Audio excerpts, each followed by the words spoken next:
ल, आइपिओ किन पर्दैन? धेरैको यही गुनासो छ होइन? आउनुस् आज यसकै कुरा गरौँ। जति कोसिस गर्दा पनि आइपिओ पर्दैन, दिक्क लाग्छ नि होइन? तर यसका केही खास कारणहरू छन्। पहिलो र सबैभन्दा कमन गल्ती, खातामा आवेदन दिने बेला पैसा नै नहुनु।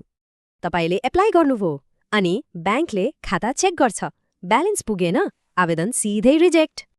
समाधान त एकदमै सिम्पल छ। अप्लाई गर्नु अघि ब्यालेन्स छ कि छैन एकचोटि चेक गर्नुस् है। अब दोस्रो कारण, यो कुरामा धेरैले ध्यानै दिँदैनन्, डिम्याट खाता एक्सपायर्ड हुनु। एप्लाई गर्दा त डेट थियो, तर भेरिफाई गर्दासम्म एक्सपायर भयो भने आवेदन गयो। यसको समाधान पनि सजिलो छ। मेरो शेयर प्रोफाइलमा गएर डिम्याटको एक्सपायरी डेट चेक गरिहाल्नुहोस्।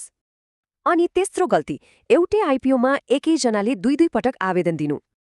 एउटै मान्छेले 2वटा डिम्याटबाट भर्नु गलत हो, तर परिवारका फरक सदस्यले चाहिँ भर्न पाइन्छ। त्यसैले यो नियम याद राख्नुहोस्, एक आइपिओ, एक व्यक्ति अनि एउटा मात्र डिम्याट खाता।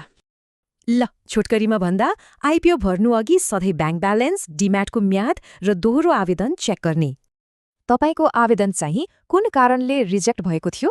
तल कमेन्टमा भन्नुहोस् है।